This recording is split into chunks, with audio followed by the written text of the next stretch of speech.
হাসির রাজা, জ্ঞানের রাজা, রসিক রাজা। মানে আমি তোমায় সকাল সকাল কোন অলক্ষণে কথা বললাম রানী?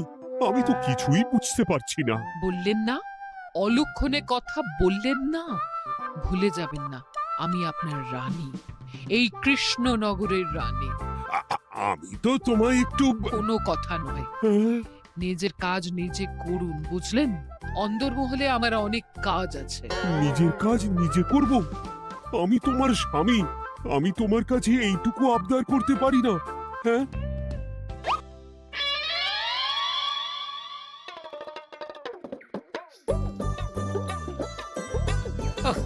আজ গিন্নির সাথে বচসা করতে গিয়ে দেরি হয়ে গেল। মহারাজ আবার আমার দেরি দেখে রেগে না যান।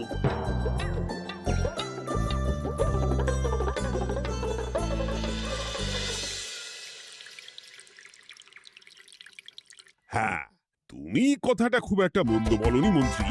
এতে রাজ্যবাসীরও উপকার হবে আর রাজকোষেরও খুব একটা চাপ পড়বে না। তাহলে মহারাজ সব ঘরে ঘরে এই বার্তা পৌঁছে দিই। কি এত বড় সাহস তোমার? আমার মুখে মুখে কথা বলছো? যাও, বেরিয়ে যাও বলছি আমার চোখের সামনে থেকে। তোমায় আর দেখতে চাই না। আমি আবার কি বললাম মহারাজ? কি বললে মানে?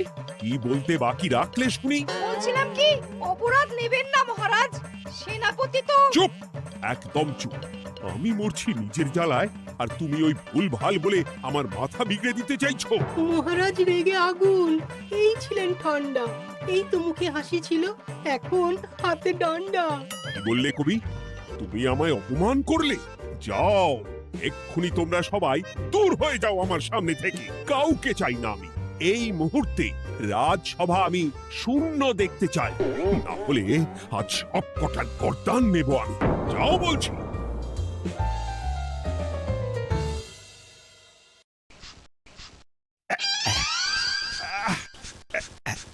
আহা, একটু শান্তি হলো।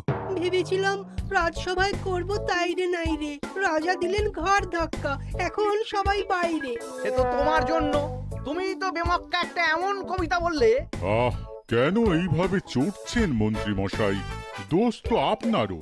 আপনি তো কি একটা বলে রাজা মশাইয়ের মাথা গরম করে দিলেন। আমি আবার কি বলেছি? আরে মহারাজ তো সেনাপতির ওপর রেগে গেলেন।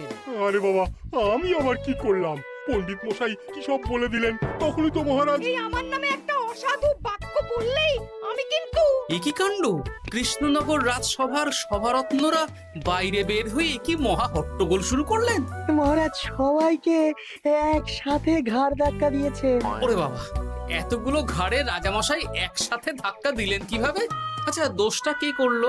দোষ করেছে ও, দোষ করেছে ও। দোষ করেছে ও। দোষ করেছে ও। এবারেও কেউ একমত হতে পারলেন না কে দোষ করেছে। আচ্ছা বেশ, কি হয়েছে কেউ একটা খুলে বলুন দেখি। আমি বলছি, মহারাজ বেশ খোশ মেজাজি ছিলেন, কিন্তু হঠাৎ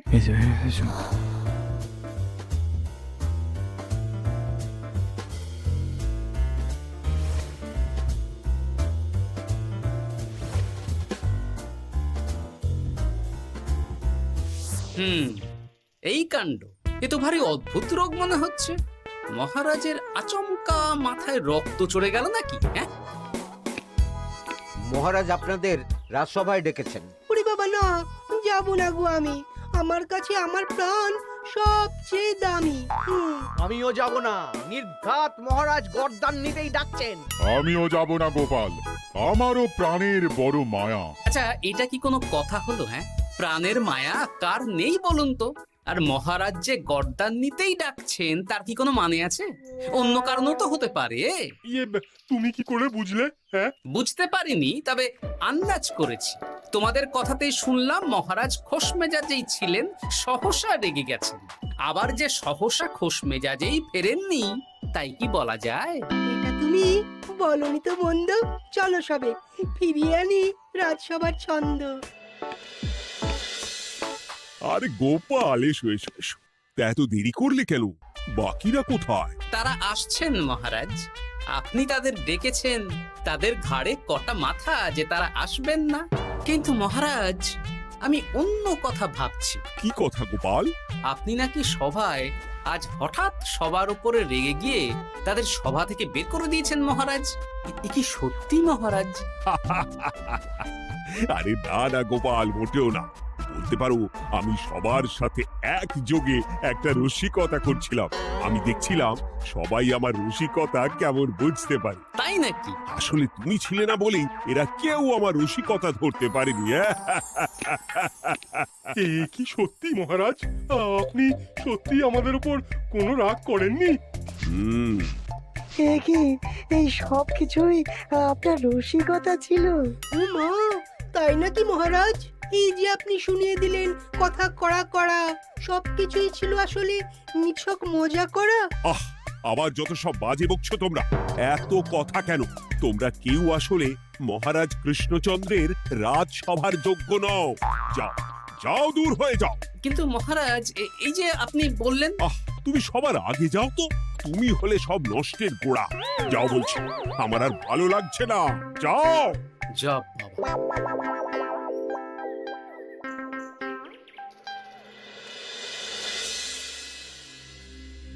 কি বুঝছেন?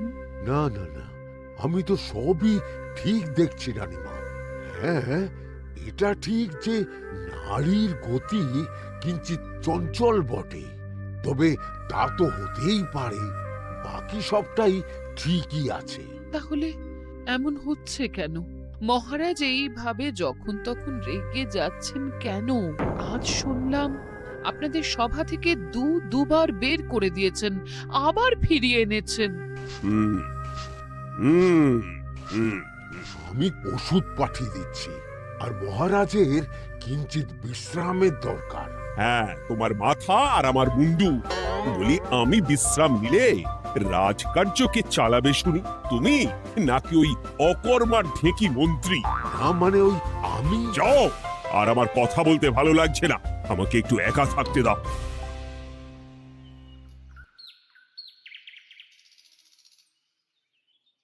ব্যাপারটা কি বুঝলে গোপাল?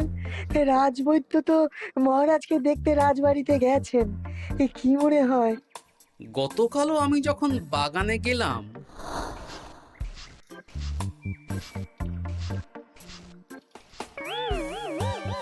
গোপাল, তোমার কি মনে হয় মহারাজকে কোন রোগে ধরেছে?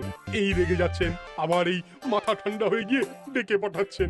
আমি বলি কি গোপাল, তখন সবার সামনে বলিনি বটে, তবে এখন তোমার সামনে স্বীকার করতে বাধা নেই। কি কথা বিজ্ঞানী? মহারাজের এই রাগের কারণ হয়তো আমি। আমার মনে হয় আমার দোষেই উনি এরকম বারবার রেগে যাচ্ছেন। কেন? আসলে মহারাজ আমাকে একটা মাথা যন্ত্রণা সারার ওষুধ আবিষ্কারের দায়িত্ব দিয়েছিলেন, তো আমি অনেক চেষ্টা করেও সেই ওষুধটা আবিষ্কার করতে পারিনি। যেটা আবিষ্কার করেছি তাতে সেরকম কাজ হচ্ছে না। আমার মনে হয় ওনার মাথা ব্যথা থেকে এরকম হচ্ছে। সে যাই হোক, তুমি কিছু একটা করো গোপাল। মহারাজের অসুখ কিভাবে সারানো যাবে সেটা নিয়ে কিছু একটা ভাবো। ভাবতে তো হবেই। আজ সন্ধেবেলায় তুমি তোমার বাড়িতে বাকি সভাসদদের ডেকে আনো, আমি সমাধান সঙ্গে নিয়ে সময় মতো চলে আসবো। আচ্ছা বেশ, তাই হবে। আমি এখনই বাকিদের খবর দিয়ে দিচ্ছি। আর বিজ্ঞানী, একটু এদিকে এসো তো, একটা কথা আছে।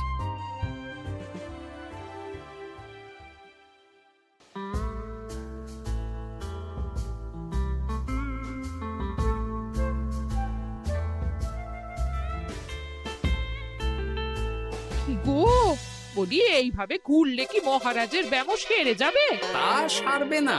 তার চেয়ে এক কাজ করি, কিছুটা আলু আর ছোলা সেদ্ধ করেছি, তার সাথে নুন, লঙ্কার গুঁড়ো আর লেবু দিয়ে মেখে আলু কাবলি বানিয়ে দিই, কি বলো? হ্যাঁ, দাও দাও দাও, মন্দ হয় না। মহারাজের মন উচ্চাটন। তার কি কারণ? মাঝে মাঝে আসছেন আর মহারাজ রেগে আগুন হয়ে যাচ্ছেন, আবার যেই সে ব্যামো ঠিক হয়ে যাচ্ছে মহারাজ সেই আগের মতন। তার উপর আবার সভাসদেরা মনে করছে তাদেরও কোনো দোষ আছে। তাহলে দুয়ে দুয়ে চার করতে হবে, কিন্তু কিভাবে কিভাবে কিভাবে? এই নাও। আলু কাবলি খেয়ে পেট ঠান্ডা করে নাও দেখি। হ্যাঁ, বেশ কিছুদিন আগে বিজ্ঞানী লেবুর রসের জাদুর কথাই তো বলছিল। আচ্ছা গিন্নি, তুমি তোমার বিয়ের সময় তোমার বাবার মুদির দোকানের একটা কাঠের ছোট বাক্স পেয়েছিলে না, যাতে শ্বশুর মশাই মোহর রাখতেন? উমা, সে বাক্স তো ঝুলকালি মেখে আছে গো, তা দিয়ে তোমার কি হবে? ঝুলকালি লেগেছে? বাবা বাবা বাবা, তাতে তো আমার কাজ আরো ভালো হবে। যাও যাও যাও, নিয়ে এসো দেখি। আমি ততক্ষণে বেশ খানিকটা অদৃশ্য কালি বানিয়ে ফেলি। না না, আমি তো বলছি মহারাজের কোনো রোগ নেই, সামান্য উদ্বেগ ছাড়া আর কোনো সমস্যাই নেই মহারাজের। তাহলে মহারাজ আমাদের এই তুর্কি নাচন কেন নাচাচ্ছেন শুনি, মস্করা করে? তাই তো উত্তর জানা চাই তো। আর এই যে এত জরুরি তলব পাঠিয়ে গোপাল আমাদের ডেকে পাঠালো, তার তো টিকিরও দেখা নেই। গোপাল কি করবে শুনি? যে রোগ আদপেই নেই সেই রোগ কিনা ওই গোপাল ছাড়াবে? আমার তো বিশ্বাসই হয় না। বিশ্বাসে মিলায় বস্তু, তর্কে বহু দূর, তাই না মন্ত্রী মশাই? পেলে গোপাল, মহারাজের রোগ সারাবার কোনো উপায় পেলে? আচ্ছা গোপাল, রাজবৈদ্য বলেছেন মহারাজের কোনোই অসুখ নেই, তা তুমি কি সারাবে শুনি? হ্যাঁ, রোগ হয়তো রাজবৈদ্য মশাই ধরতে পারেননি, কিন্তু কিছু তো আছেই যার জন্য মহারাজ এমন আচরণ করছেন, তাই না? তা তুমি বলো না মহারাজ এমন কেন করছেন, আর কি তার সমাধান? এক এক করে বলি। আমি ভেবে দেখলাম এর জন্য আমরাই দায়ী। বলো কি? আমরা সবাই কোনো না কোনো সময়ই মহারাজের রাগের কারণ হয়েছি, তাকে আঘাত দিয়েছি, বিষণ্ণ করেছি। ইচ্ছে করে করিনি হয়তো, কিন্তু করেছি। আর মহারাজ সেই সব কথা বুকে চাপা দিয়ে রেখেছেন। তুমি বলতে চাইছো অতীতে সেই সব ভুলের কারণেই মহারাজ এমন করছেন? আমার তো তাই মনে হয় সেনাপতি। আচ্ছা তর্কের খাতিরে যদি তাই ধরে নি, তাহলে এখন আমাদের কি করণীয়? আমরা তো কাল যন্ত্রে চেপে অতীতে ফিরে যেতে পারবো না যে সেই সব ভুলগুলো শুধরে দেব। তা হয়তো হবে না, কিন্তু কিংকর্তব্য বিমূঢ় বাবার আদেশ যদি মানি, তাহলে এই সমস্যার সমাধান সম্ভব মন্ত্রী মশাই। কি বললে? ত্রিকালজ্ঞ বাবা কিংকর্তব্য বিমূঢ়, সে আবার কি গোপাল? আছেন একজন জ্ঞানী ব্যক্তি, আমার খুব পরিচিত। তার দেওয়া একটা উপদেশ আমার জানা আছে। আমার বিশ্বাস তাতে মহারাজের এই সমস্যার সমাধান হয়ে যাবে। কি করে শুনি? এই কালি হলো অদৃশ্য কালি। কলম দিয়ে অদৃশ্য কালিতে কাগজের উপর লিখতে হবে। কি লিখতে হবে? লিখতে হবে যে মহারাজের সাথে অতি সাম্প্রতিক কালে আমরা যা যা অন্যায় করেছি তাই লিখতে হবে। কোনো মিথ্যে কথা লেখা যাবে না। তবে চিন্তা নেই, অদৃশ্য কালি, ফলে কেউ কারো লেখা পড়তে পারবে না। এইবার এই কাগজ ভাঁজ করে ফেলে দিতে হবে এই বাক্সে। বাক্সে তালা, তার চাবি থাকবে মন্ত্রী মশাইয়ের কাছে। আবার আমার কাছে কেন? পরে যাতে কোনো সন্দেহ না করেন, যা সন্দেহবাতিক মৌন আপনার। বললে এইবার এই বাক্স সারা রাত নদীর ধারে বটতলায় পড়ে থাকবে, চাঁদের আলো পান করবে। তারপর সকালে আমরা সবার সামনে এই বাক্স ফেলে দেব নদীর জলে। সবার অন্যায় সারা রাত চাঁদের আলো পান করে শুদ্ধ হয়ে ভেসে যাবে নদীর জলে। ব্যাস ব্যাস, আমরা সবাই পাপ মুক্ত হয়ে যাব। একদম সবাই শুদ্ধ হয়ে যাব, আর মহারাজের ব্যায়ামও সেরে যাবে। কিন্তু তুমি কোনো চালাকি করছো না তো গোপাল? অদৃশ্য কালিতে লেখার সাথে আমি আর কোন চালাকি করব মন্ত্রী মশাই? দেখুন, আমি একটা কাগজে লিখছি। কি কিছু বোঝা যাচ্ছে? সত্যি তো কিছু বোঝা যাচ্ছে না যে আদৌ কিছু লেখা হয়েছে কি হয়নি। তাহলে লেখা শুরু করা যাক। এক এক করে লিখুন আর কাগজ ভাঁজ করে বাক্সে ভরে দিন। আর হ্যাঁ, একদম মিথ্যে কথা লিখবেন না, তাহলে কিন্তু লেখাগুলো অদৃশ্য থাকবে না, ফুটে উঠবে। আচ্ছা গোপাল, বুঝেছি। কলম কালি মন, লেখে 3 জন। মিথ্যে কথা লিখে দিলেই ঘটবে অঘটন। আমি বাক্সটা নদীর পাড়ে সঠিক জায়গায় রেখে আসব। তারপর কাল সকালে সবাই মিলে এই বাক্স ফেলে দেব নদীর জলে। ঠিক আছে?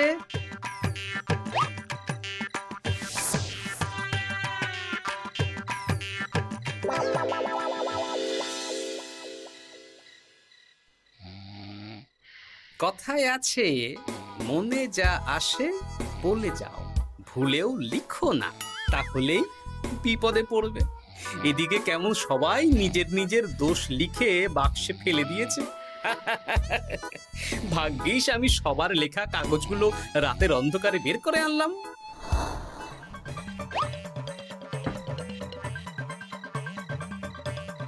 এইবার এই কাগজগুলো ঢুকিয়ে দিলেই কেল্লা ফতে। এখন সবার পাপের স্বীকারোক্তি আমার হাতের মুঠোয়।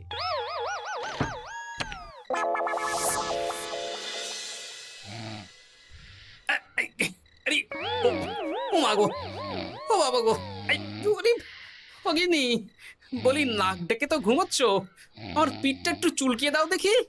ধুত্তারি, এই জন্যই তো মাথাটা যায় গরম হয়ে। আরে, এই সহজ ব্যাপারটাই তো আমি বুঝতে পারিনি। মহারাজের অসুখ তাহলে এই। যাক, এই রাতের বেলাতেই একসাথে একটা ঢিল পেয়ে গেছি। এক ঢিলে মারবো 2 পাখি।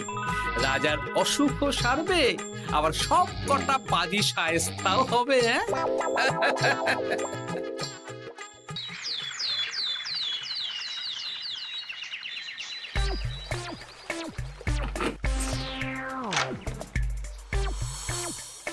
কি এইবার শান্তি হয়েছে তো মন্ত্রী মশাই?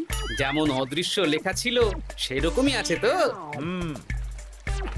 কিন্তু এতে কি মহারাজের রোগ সেরে যাবে? যাবে না মানে?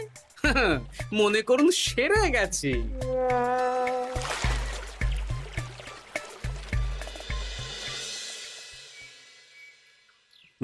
তাহলে আজকে সভার কাজ শুরু করা যাক।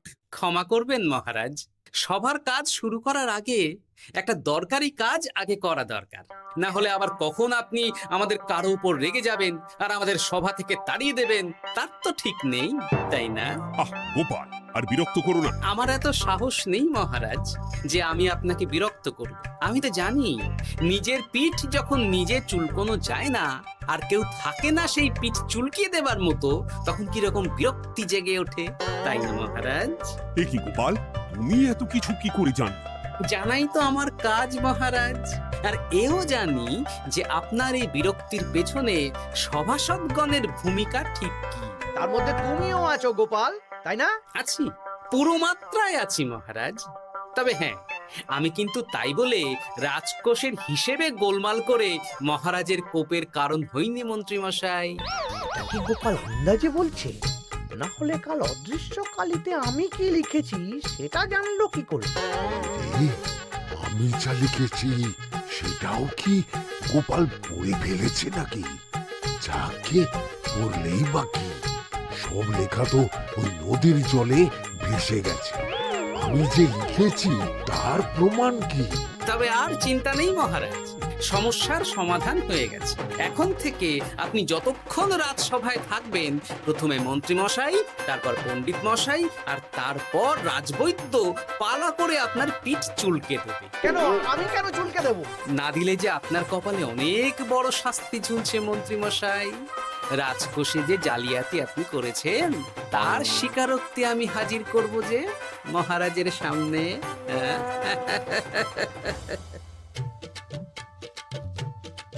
এই নিন মহারাজ, মন্ত্রী মশাইয়ের পাপের স্বীকারোক্তি।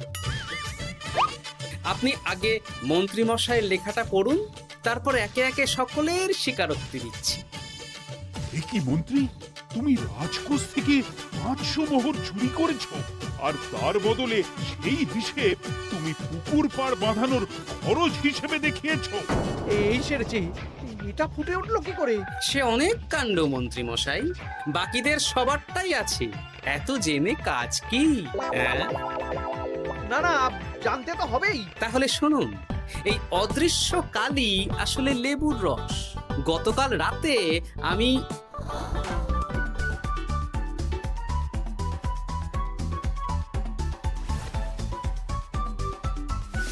এবার লেবুর রসে অদৃশ্য লেখা কেন বা কিভাবে ফুটে উঠলো সেটা বিজ্ঞানী বোঝাবে। লেবুর রসে লেখা আগুনের তাপে ধরলে ফুটে ওঠে, কারণ লেবুর রসে থাকা অম্ল কাগজের সাথে থাকা শ্বেতসারের সাথে বিক্রিয়া করে এবং তাপ পেলে সেই বিক্রিয়া দ্রুত হয়ে কাগজের শ্বেতসার রাসায়নিকভাবে পরিবর্তিত হয়ে গাঢ় রং ধারণ করে। অনেক দিন আগে বিজ্ঞানীর কাছে ব্যাপারটা জেনেছিলাম, আজ কাজে করে দেখালাম। এবার মন্ত্রী মশাই দেখুন, মহারাজের সেবা করা ভালো না তার বদলে চাবুক খাওয়া ভালো।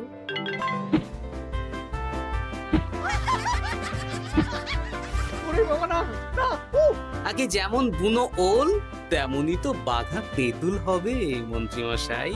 যা, রাজা মশাইয়ের মেজাজ আবার বিগড়ে যাওয়ার আগেই কাজ শুরু করে দিন ও বাকিদেরকে সেবা করার সুযোগ করে দিন। আজ থেকে ভুল হলে শুধরে নেব ভুলকে। মন্ত্রীমশাই মহারাজের পিঠ দেবে চুলকে।